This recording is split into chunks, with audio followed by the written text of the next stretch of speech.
For me, all religions were problematic. But I was trying to say to him, well, your religion is no different to the Christian religion. I was using Christianity as a way of forcing him in my argument. He was putting you on the defensive. You were putting him on the defensive. Exactly, exactly. In fact, I don't think I was putting him on the defensive very much. He was putting me on the defensive most of the time. And then he asked me a very simple question. And that question stays with me today. And that is, why? What's the reason that you are on this earth? A very simple question.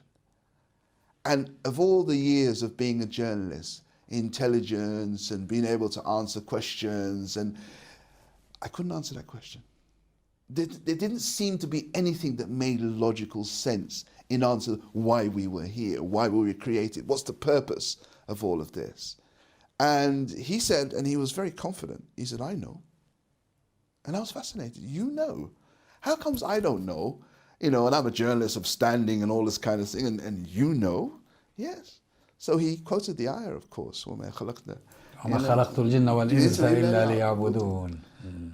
And that ayah was for me a paradigm shift. It was as though a veil had been removed.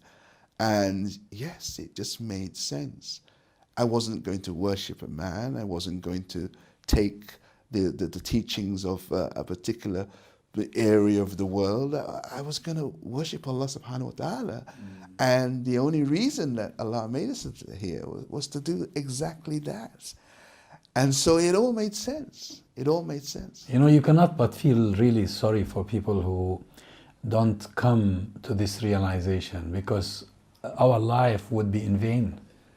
What's the point of living all these years, making money, making a name, become famous, having children, having property, and then you just die and that's the end?